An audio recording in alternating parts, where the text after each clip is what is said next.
오늘 어린이 주일입니다. 성경의 많은 인물들 중에 믿음으로 자녀를 길러낸 그런 모델이 될 만한 그런 부모들이 많이 있을 것입니다. 그 중에 오늘은 특별히 요게벳을 선택했습니다. 여러분, 모세 하면은 정말 탁월한 하나님의 사람 아닙니까? 그 출애굽이라는 그 구원 역사의 대장정을 선봉에 서서 이끌었던 귀한 하나님의 사람입니다. 오늘 설교 제목이 모세의 어머니 요게벳인데요, 이 호칭이 함축하고 있는 것은 이 모세가 모세됨에 있어서 어머니 요게벳의 그 영향이 실로 컸다라는 것을 함의하고 있습니다. 요게벳을 통해서 우리가 그리스도인 부모로서 자녀들을 어떤 태도로 대해야 하는지, 그리고 부모의 자녀를 향한 역할은 무엇인지 한번 또 생각해 보는 그런 시간을 갖고자 합니다. 먼저 첫 번째로 생각할 것은요, 요게벳은 아이 모세를 하나님의 시선으로 바라보았다라는 사실입니다.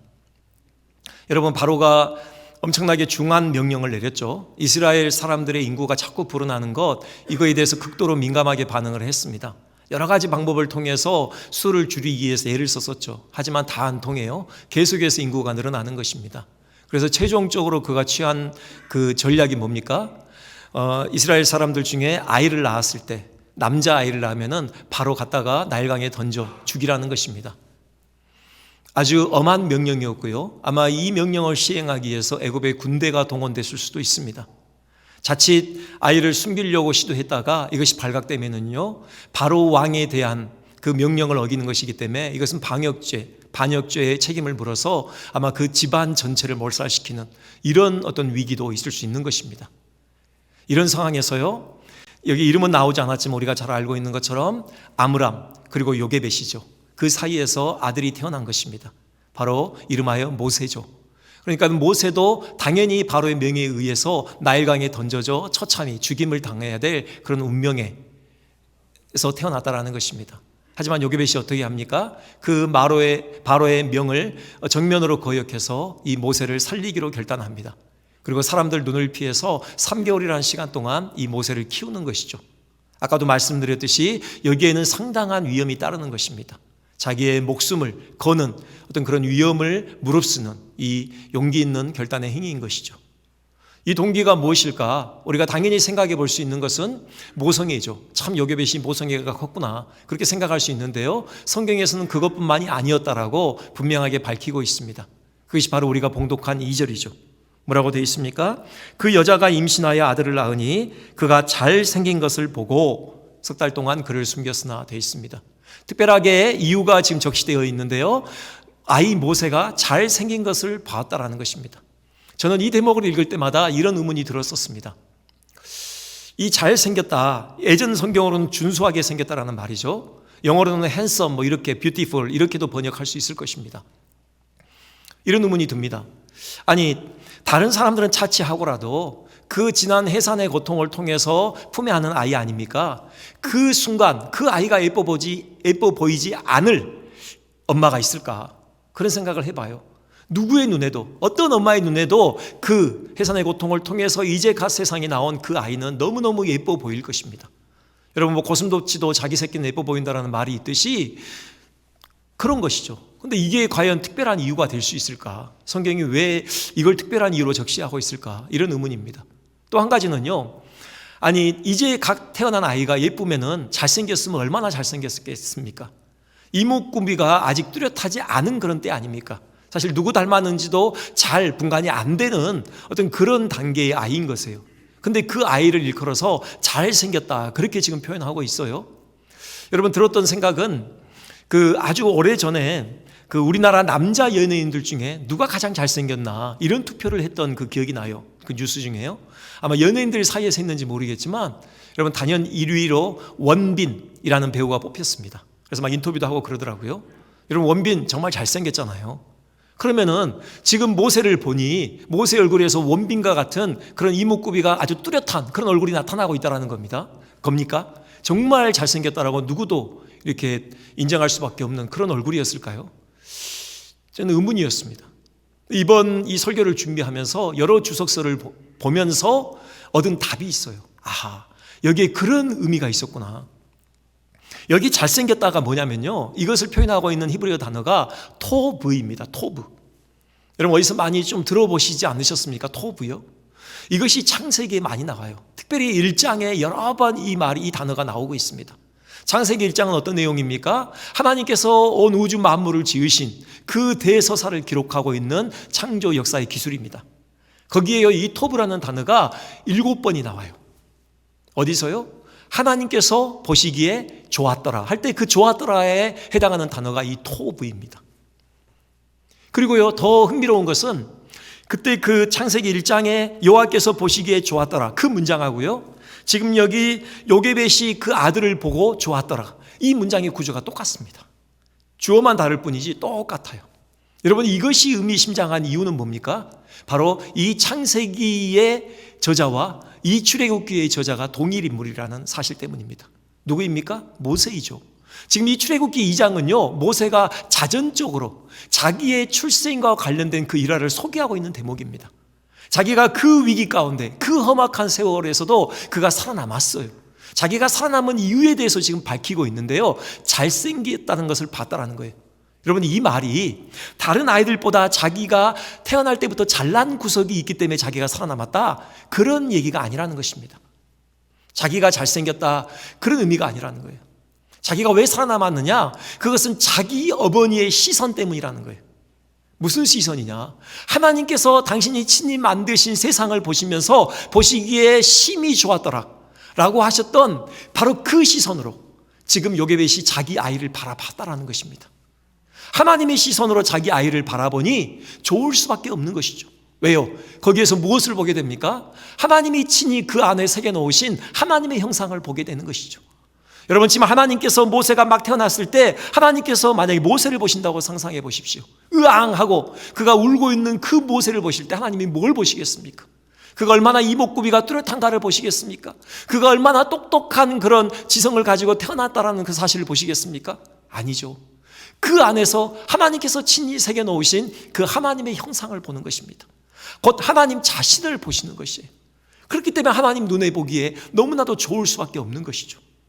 이처럼 요게벳은 그 하나님의 시선으로 그 아이 모세를 바라보았던 것입니다.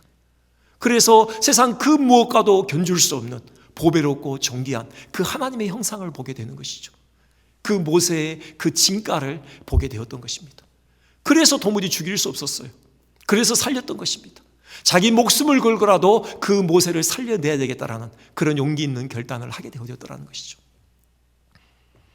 여러분 이것입니다. 우리가 그리스도인 부모로서 우리가 자녀를 대할 때 우리가 가장 먼저 시작해야 될 것은 이 하나님의 시선으로 우리 자녀를 바라보는 것입니다. 하나님께서 우리 자녀를 바라보실 때 영어 점수가 몇 점인지, 수학 문제를 얼마나 잘 푸는지 여러분 그런 거 보시겠습니까? 아니죠. 하나님은 아까도 말씀드렸듯이 그 안에 새겨놓으신 하나님의 형상을 보는 것입니다. 우리 자녀를 통해서 하나님 자신을 보시는 거예요. 너무 흡족해 하시는 거죠. 무엇보다도 보배롭고 존귀한 그런 귀한 존재로 하나님은 여기시는 겁니다. 우리에게 그 시선이 필요합니다. 우리가 그 시선으로 우리가 자녀를 바라볼 때 이 자녀가 학교 성적이 어떠하든, 내 말을 잘 듣는 순종적인 아이든, 찌질이도 말을 들어먹지 않는 고집스러운 아이든 상관없이 그 아이가 너무나도 귀하게 보이는 것입니다. 여러분 세상은요, 우리 자녀들이 살아가고 우리가 살아가고 있는 세상은요, 그런 관점에서 사람들을 보지 않아요. 능력 위주의 사회입니다. 경쟁이 치열하기 때문에 그만큼 사람이 가지고 있는 그 능력, 그것에 의해서 사람을 판단하는 그런 세상이에요. 잠깐 제 경험을 말씀드리면요, 벌써 한 30년 가까이 지나더라고요. 제가 군대 가기 위해서 신체 검사를 받는 그날이었습니다. 병무청에 가서요, 본격적으로 신체 검사 받기 전에 무슨 교실 같은 데서 그 서면, 설문지 같은 것을 작성하고 있었습니다. 그런데 갑자기 조사관이 들어오더니요, 여기 중졸 이하 다 앞으로 나오세요 그러더라고요. 그러더니 사람들이 몇 명 이렇게 우물쭈물 하면서 앞으로 나가요. 속으로 생각했습니다. 아니 지금 신체 검사 받으러 왔는데 무슨 학력 타령인가. 알고 봤더니요, 그 당시에 그 중졸 이하는 군대에 못 갑니다. 안 가는 게 아니고요, 군대를 못 가요. 군대에도 학력이 필요하다, 이렇게 능력을 이렇게 생각하지 않을 수 없는 그런 사회인 것입니다. 전 지금도 그들이 앞에 서서 그 정말 어찌할 줄 모르는 그 무한한 표정 어렴풋이 지금도 기억이 나요. 그런데 문제는 뭡니까? 우리 사람들마다요, 우리 마음 깊은 내면에 있는 그 욕구가 있어요. 그건 뭐냐면요, 무조건적으로 받아들여지기를 원하는 그런 욕구예요. 사람들이 나를 아무런 조건 없이 받아들여주고 용납해주기를 바라는 그런 욕구가 우리 심령 깊은 곳에 있습니다. 이 욕구가 충족되지 않으면요, 먼저 이 욕구가 충족되어져야 되지만 우리는 건전한 자아상을 갖게 되는 거예요. 그래서 자신감을 갖게 되고요, 인생을 행복한 어떤 마음으로 대하게 됩니다. 매사에 진취적으로 임하게 되고요, 인간관계에 있어서도 여유가 있고 따뜻한 마음으로 사람들을 대하게 되는 거예요. 근데 반면 이 욕구가 충족되지 않으면 어떻게 되느냐? 심리학자들은 정서가 자라지 않는다라고 얘기해요. 나이를 먹으면서 우리 신체는 성장해 가죠. 하지만요, 정서는 그 자리에 멈춰버린다라는 거예요. 더 이상 자라지를 않아요. 40, 50이 돼도요, 어른 같지만요, 그 심령은 여전히 어린아이에 머물러 있다. 심리학자들은 그렇게 얘기합니다. 이것을 심리학적인 용어로 일컬어서 성인 아이이다, 그렇게 표현하는 거죠. 여러분, 세상에서는 아까 말씀드렸듯이 조건을 가지고 사람들을 받아들이고 거부하는 그런 세상입니다. 우리 아이들이 어디서 그 심령 내면의 그 깊은 욕구가 충족되겠습니까? 바로 그것은 가정인 것입니다. 우리 부모가 해야 될 역할인 것이에요. 아무런 조건 없이 우리 아이들을 받아들여주고 인정해주고 격려해주는 그런 통로가 바로 우리 부모인 것입니다. 그럴 때 비로소 우리 아이들이 건강하게, 또 육체만 건강한 것이 아니라 정서적으로도 건강하게 자라서 사회에서 제 몫을 감당해낼 수 있다는 것입니다. 여러분, 무리하게 그런 요구를 하는 게 아닙니다. 당연히 우리 아이들은 조건 없이 받아들여질 만한 그런 자격을 갖추고 있다는 것입니다. 우리가 다만 세상의 시각이 아니라 하나님의 시각으로 바라볼 때 우리 아이들은 그 무엇과도 바꿀 수 없는 지극히 보배롭고 존귀한 아이들인 것을 우리는 보게 된다는 것이에요. 우리가 그 시선으로 바라볼 때 우리는 자연스럽게 아이들을 품게 되고 무조건적으로 아이들을 용납해주고 격려해 줄 수 있다는 것이죠. 여러분, 맥스 루케이도 그 저자를 잘 알고 계실 것입니다. 그가 쓴 유명한 시리즈가 있죠. 너는 특별하단다. 그 중에 1편이 이런 내용 아닙니까? 나무 사람들이 있습니다. 웬믹이라고 불리는데요, 이들이 하는 일이 뭐예요? 손에 금빛 그 별표, 그 다음에 잿빛 전표를 가지고요, 돌아다니면서 사람들에게 별표 내지는 전표를 붙여주는 일을 하잖아요. 어떤 나무 사람이 노래를 참 잘합니다. 그래서 금빛 별표를 붙여줘요. 근데 이 사람은 참 못생겼다라고 생각돼요. 그러면은 그 잿빛 전표를 붙여주죠. 서로 이렇게 이 표딱지를 붙여주는 이런 일들로 시간을 보내잖아요. 펀치넬로라고 이름하는 한 나무 사람, 웬믹이 등장합니다. 근데 이 친구의 몸에는 전부 잿빛 전표로 가득해요. 뭐 특별한 재주가 없는 아이처럼 보입니다. 남들처럼 높이 뛰려고 하다가 그만 넘어지고 말아요. 그럼 웬믹들이 와서 잿빛 전표를 붙여줍니다. 아니, 그게 아니고 변명하려고 하면은 말이 우스꽝스럽다고 또 웬믹들이 잿빛 전표를 붙여줍니다. 너무나도 이 웬믹은 이 나무 사람은 주눅이 들어서 스스로에게 이렇게 얘기해요. 난 좋은 나무 사람이 아닌가 봐. 그러던 중에요, 루시아라고 이름하는 그 여자 나무 사람을 만납니다. 근데 특이한 것은 그 몸에는 아무런 표가 없는 거예요. 누군가가 표를 붙이면 바로 떨어지고 맙니다. 그 비결을 묻죠. 그러자 루시아가 이 펀치넬로에게 이렇게 얘기합니다. 가서 엘리라는 분을 만나봐. 목수인데요, 바로 그 나무 사람들을 만든 그 장본인입니다. 펀치넬로가 그 엘리를 찾아갔을 때 펀치넬로를 보자마자 엘리가 반가이 맞으면서 이렇게 얘기합니다. 펀치넬로야, 너는 참 특별하단다. 깜짝 놀래죠. 아니, 저를 아시나요? 제가 특별하다고요? 무슨 이유 때문이죠? 그때 엘리가 그에게 그렇게 얘기하잖아요. 내가 너를 만들었기 때문이지. 네가 특별한 이유는 바로 내가 널 만들었기 때문이야. 너는 내게 너무도 소중한 존재야. 그러면서 엘리가 그 루시아의 그 비밀에 대해서 얘기해 줍니다. 왜 루시아에게는 몸에 아무런 표가 없느냐?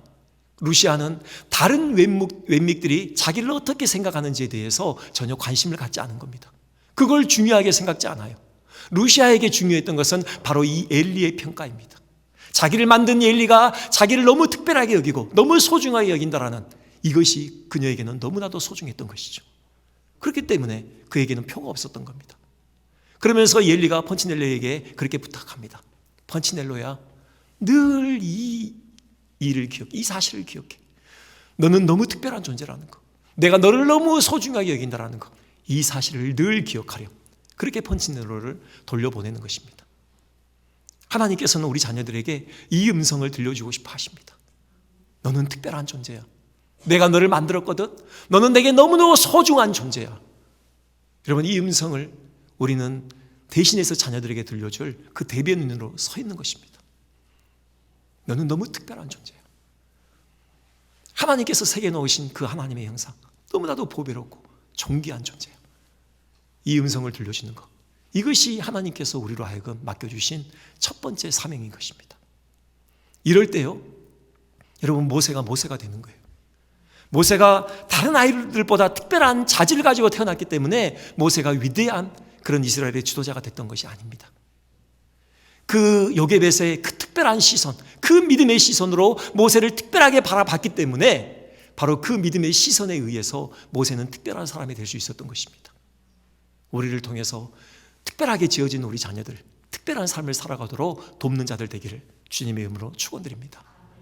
두 번째는요, 요게벳은 아이 모세를 하나님의 손에 온전히 맡겨드렸습니다.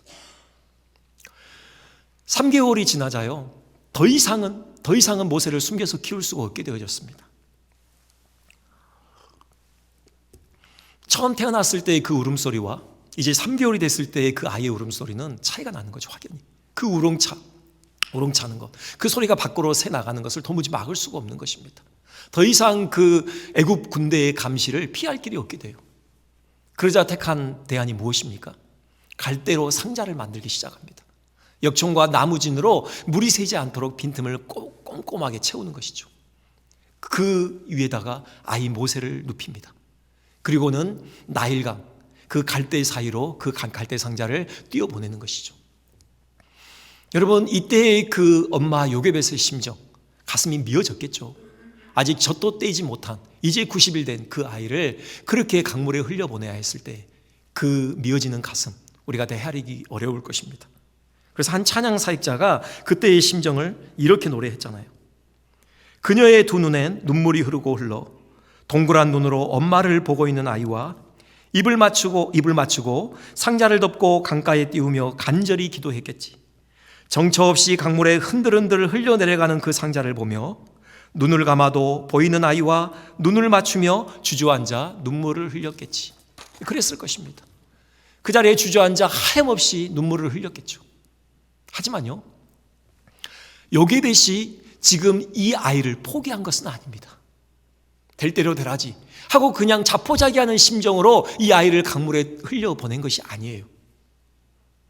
여러분, 지금 요게벳은요, 자기는 어쩔 수 없이 집으로 돌아와야만 했지만, 하지만 그 자리에 누구를 남겼습니까? 그 모세의 누나 미리암을 남겼던 것입니다.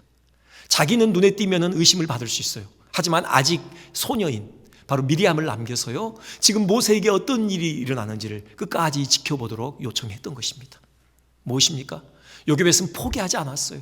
곧 요게벳은 바로 하나님의 손에 이 아이를 내어 맡겼다고 볼 수 있습니다. 믿음의 여인 아닙니까? 누구도 볼 수 없었던 하나님의 눈으로 그 모세의 특별함을 그렇게 바라보던 그 믿음의 여인, 바로 이 모세를 참 주인이시오 참 부모인 하나님의 손에 내어 맡기는 그 순간이었던 것입니다. 여러분, 이것을 더 분명하게 보여주는 바로 그 단어가 있는데요, 암시적으로 보여주는요, 그게 이 갈대 상자에 사용된 단어입니다. 이 상자에 사용된 단어가 히브리어로 테바라고 하는데요, 다른 성경 전체에 걸쳐서 이 단어가 한 번 더 사용됩니다. 성경 전체에서 딱 2번이 사용돼요. 그게 어디냐면요, 노아의 방주를 일컬을 때 사용되었던 단어가 바로 이 테바입니다. 여러분, 흥미로운 것은요, 비교가 안 되잖아요. 노아의 방주 얼마나 큽니까? 여러분, 축구장보다도 더 큰 바로 그 배와 같은 방주 아닙니까? 모든 동물들 한 종류씩 다 1년 넘게 생활할 수 있는 그런 큰 방주, 그것이 테바예요. 그런데요, 출애굽기에 와서 이 작은 그 아이 모세 한 명 겨우 이렇게 눕혀있는, 초등학생들이 메고 있는 그 책가강보다도 더 작을 것 같은 그 상자를 일컬어서 똑같이 테바라고 지금 부르고 있는 겁니다. 흥미롭죠? 무슨 공통점이 있길래 유일하게 이 두 개에만 테바라는 단어를 붙입니까? 있습니다. 이 테바라는 단어가 의미하고 있는 그 의미입니다. 뭡니까? 무동력이라는 의미예요. 무동력이요. 동력이 없다는 겁니다. 그것이 의미하는 바가 뭐예요? 바람이 부는 대로, 물결이 흐르는 대로 그냥 정처 없이 이렇게 떠내려간다는 것이죠. 그것을 돌려보면 그 의미에는 뭐가 있습니까? 하나님의 손에 달려있다는 것입니다. 전적으로 이 상자와 이 방주의 운명이 하나님의 손에 달려있다는 것이죠. 노아의 방주도 그랬습니다. 하나님의 손에 그 운명이 달려있었습니다. 마찬가지로 이 모세가 눕혀있는 이 갈대 상자의 운명도 하나님의 손에 달려있는 것입니다.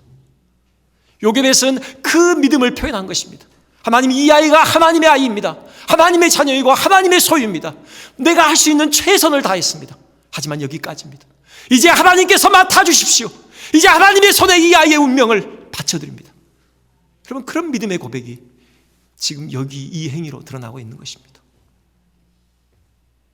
여러분, 이런 믿음이, 이런 태도가 우리 자녀를 향하여서 우리 가운데 있어야 된다는 것입니다. 우리의 소유가 아닙니다. 우리의 자녀이가 아닙니다. 우리 자녀이기 전에 하나님의 소유이고 하나님의 자녀라는 것입니다. 하나님의 손에 이 아이의 인생을 내어 맡겨야 한다는 것이에요. 여러분, 우리나라 사람들은 이 부분이 좀 부족한 부분이 분명히 있습니다. 좀 극단적인 얘기긴 하지만요. 보통 우리가 동반자살이라고 그렇게 표현하는데 엄밀히 따지면 동반자살이 아니에요. 자기가 죽기 전에 먼저 자녀를 먼저 죽여요. 그런 비극적인 뉴스를 우리가 가끔 접하잖아요. 그 사정이 어떠했든지 간에 여러분, 그 이면에 깔려있는 생각이 뭐예요? 자녀는 자기 소유라는 것이죠. 그래서 실제로 그 사건을 많이 다룬 한 판사가 그렇게 얘기했어요. 유독 우리나라에 그런 일이 많다는 거예요. 그 이유가 뭐냐? 자식의 생명권이 마치 자기에게 있다라고 착각하는 것 때문이다. 그렇게 분석을 했습니다. 여러분, 그런 극단적인 경우는 아니라고 하더라도 우리 자신을 잠깐만 돌아봤으면 좋겠습니다. 혹시라도 여러분, 우리가 못다 이룬 꿈 자녀에게 투사하고 있지는 않습니까? 자녀가 대신 이루어지기를 바라는 그런 마음이 있지 않습니까? 은연중에 자녀에게 우리가 하고 싶은 그 일을 하도록 은연중에 강제하거나 주입시키고 있지는 않습니까? 여러분, 그래서는 안 된다는 거예요. 자녀들은요, 하나님께서 우리에게 임시적으로 맡겨준 하나님의 소유입니다. 우리는 최선을 다해서요, 그 자녀를 향하신 하나님의 뜻이 이루어지도록 우리는 도와줘야 될 조력자로서 역할을 감당해야 되는 거예요. 우리의 꿈이 아니고요, 하나님의 꿈이에요. 우리가 그리는 그림이 아니라 그 자녀를 향하여서 그리고 계신 하나님의 그림, 그것이 중요한 겁니다. 우리 자녀가 그 꿈, 그 계획, 그 그림을 발견하도록 우리는 도와줘야 하는 것이에요. 그 꿈을 이루도록 우리는 최선을 다해서 협력해 주어야 하는 것입니다. 지지자가 되어줘야 되고 조력자가 되어줘야 하는 것이에요. 여러분, 우리 자녀가 하나님의 소유다, 이 믿음이 확고할 때 우리는 그렇게 조바심을 내지 않을 것입니다. 그렇게 염려하지 않을 거예요. 하나님의 손에 맡기면 하나님께서 이 자녀 인생을 책임지실 거라는 그런 믿음으로 인하여서 우리는 평안을 누릴 거예요. 여러분, 주변을 돌아보면 얼마나 사람들이 자녀에 대해서 조바심을 냅니까? 워낙 경쟁이 치열하다 보니까 정말 어려서부터 그 자녀에게 최고의 환경을 제공해 주기 위해서 아주 안간힘을 쓰는 것을 우리가 볼 수 있습니다. 꼭 나쁘다는 것은 아니지만요, 그 유치원에서부터 여러분 초등학교 준비를 하잖아요. 초등학교 과목을 미리 가르칩니다. 뭐 우리말을 읽고 쓰는 것, 그걸 넘어서서 무슨 수학, 특히나 영어도 미리 유치원에서부터 가르치는 것 우리가 보게 됩니다. 한 그 단체에서요, 그 유아들만을 대상으로 한 영어 학원이 얼마나 되는지를 조사했습니다. 2009년도에요. 2009년도에 66개였대요. 근데 2019년에요, 288개로 늘었답니다. 그 중에 물론 84개 학원이 강남과 서초에 소재되어 있었고요. 거기에 들어가는 한 달 그 평균 학원비가요, 106만 5천 원이래요. 수업 시간이요, 4시간 54분이랍니다. 이것은 중학교 수업 시간보다도 더 많은 시간을요, 그 유아들이 학원에서 영어를 배우는 데 할애되고 있다는 그런 통계가 있어요. 뭐 그런 거죠. 내 아이만 뒤처지면 어쩌나. 남들이 다 하니 내 아이 안 시킬 수도 없고. 그런 조바심 가운데 부모들이 다 이렇게 붙들려 있는 거죠. 재미있는 케이스가 있는데요. TV에 나와서 한 여배우가 자기 아이를 어떻게 과외로 키워냈는지 그것을 얘기하는데, 그 줄넘기 3단 뛰기 있죠. 이것도 과외 선생을 붙였더라고요. 중학생인데 그 수행평가에 줄넘기 3단 뛰기가 있는데 아이가 잘 못해요.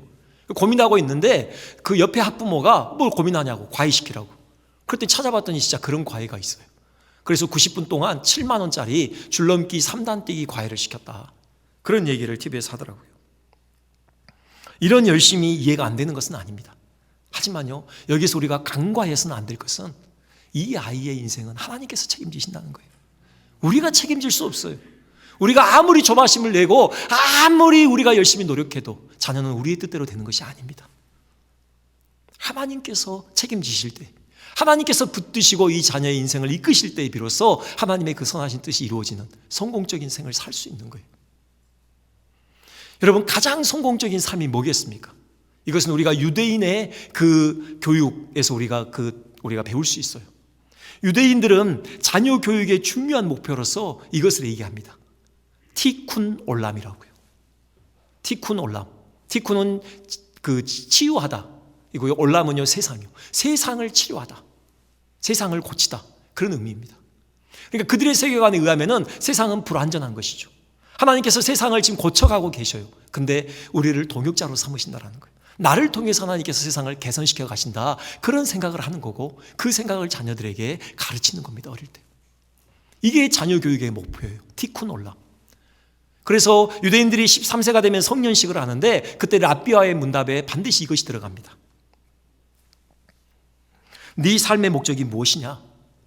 네, 티쿤 올람에 기여하는 삶을 사는 것입니다.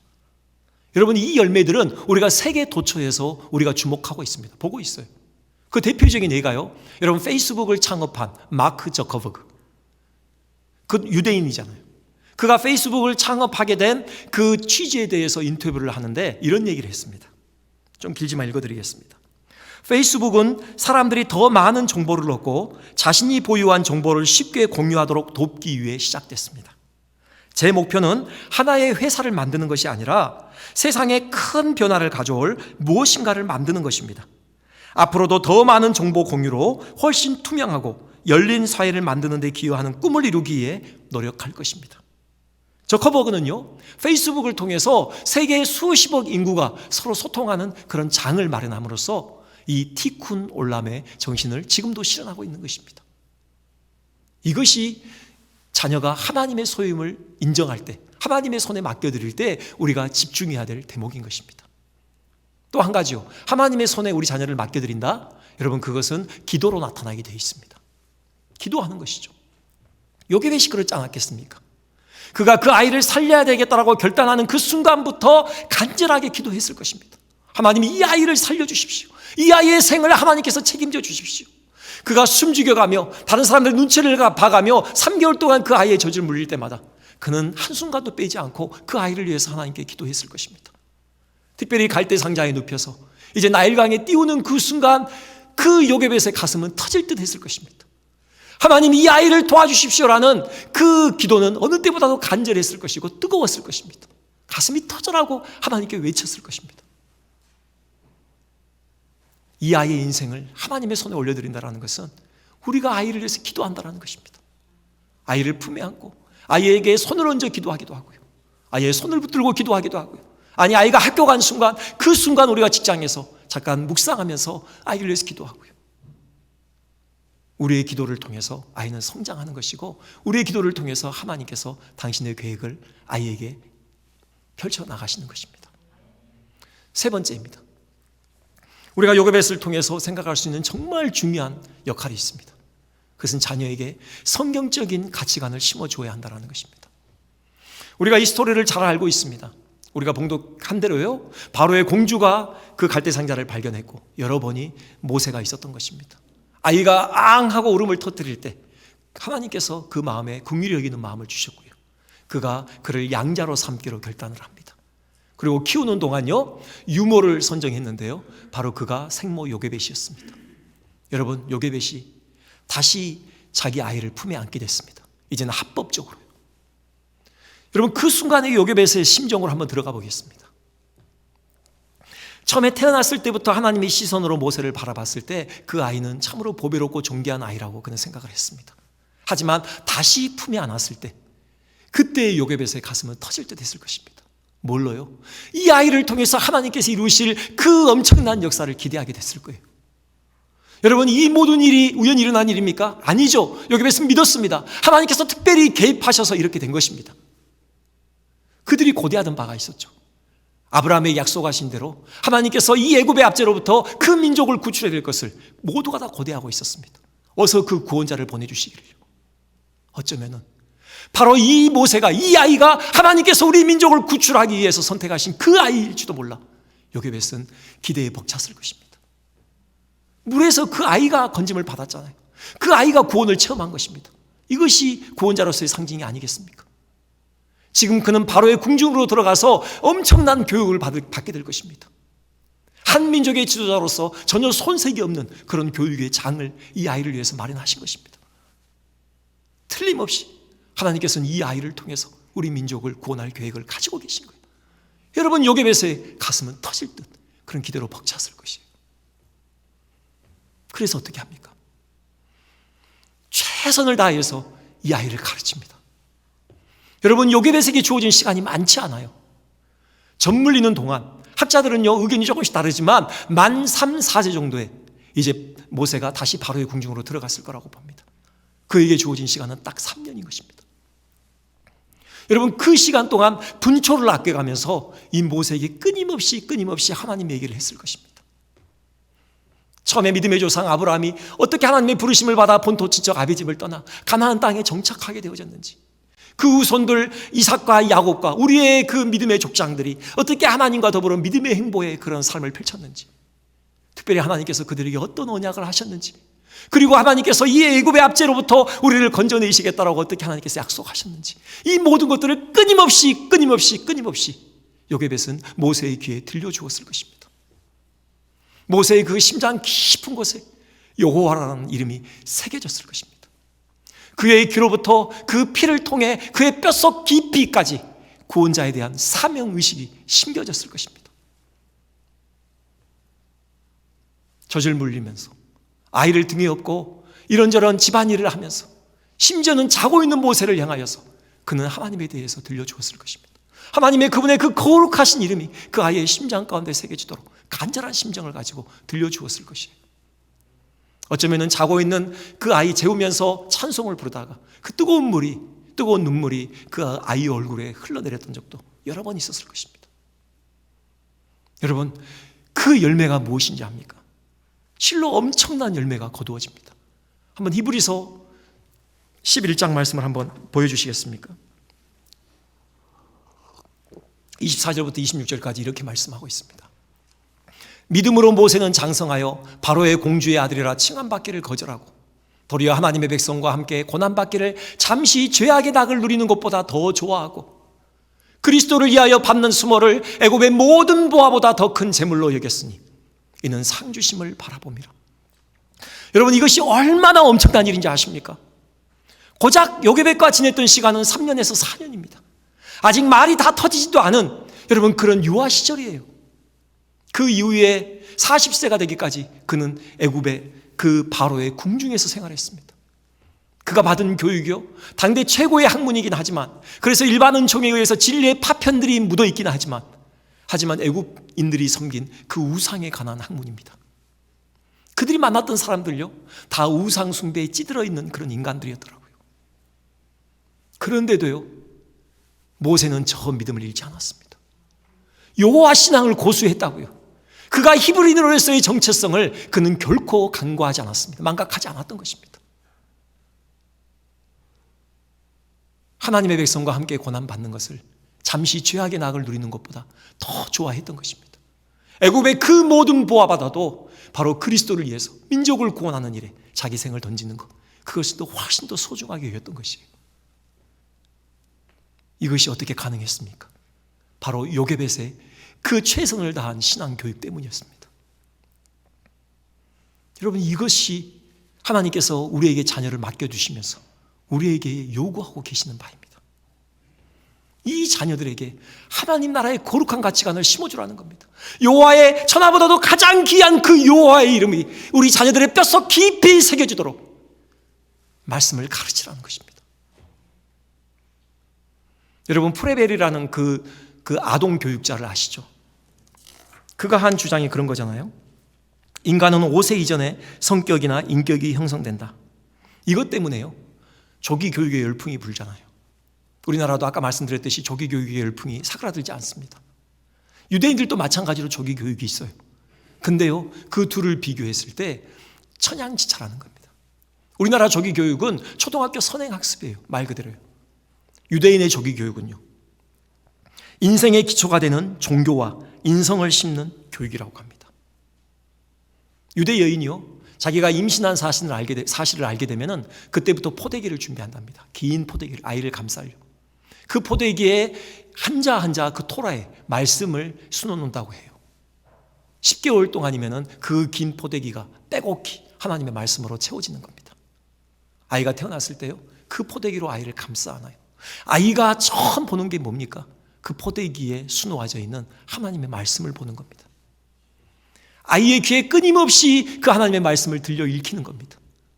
아이의 귀를 통해서 그 피로부터 뼛속까지 바로 여호와의 이름이 전달되어지는 것이죠. 여러분, 이것이 조기 교육입니다. 이걸 하나님께서 우리에게 원하시는 거예요. 아이가 인성이 다 형성되기 전에, 아이가 가치관이 다 형성되기 전에 끊임없이 하나님의 말씀으로 아이에게 가르치라는 겁니다. 잠언 22장 6절은 이렇게 말씀하고 있습니다. 마땅히 행할 길을 아이에게 가르치라. 그리하면 늙어도 그것을 떠나지 아니하리라. 이미 아이가 커버렸습니까? 아직 늦지 않았습니다. 우리가 할 수 있는 최선을 다해서 아이에게, 우리 자녀에게 하나님을 가르치는 겁니다. 예수 그리스도를 인격적으로 만나도록 정말 우리 목숨을 다하여서 아이를 위해서 기도하는 겁니다. 여러분 보실 때 아직도 우리 자녀가 아직도 예수님을 인격적으로 만나지 못했습니까? 여러분, 우리의 목숨을 바쳐야 됩니다. 우리의 생명이 끊어지도록 우리가 하나님께 은혜를 구해야 됩니다. 하나님, 우리 자녀를 만나 주십시오.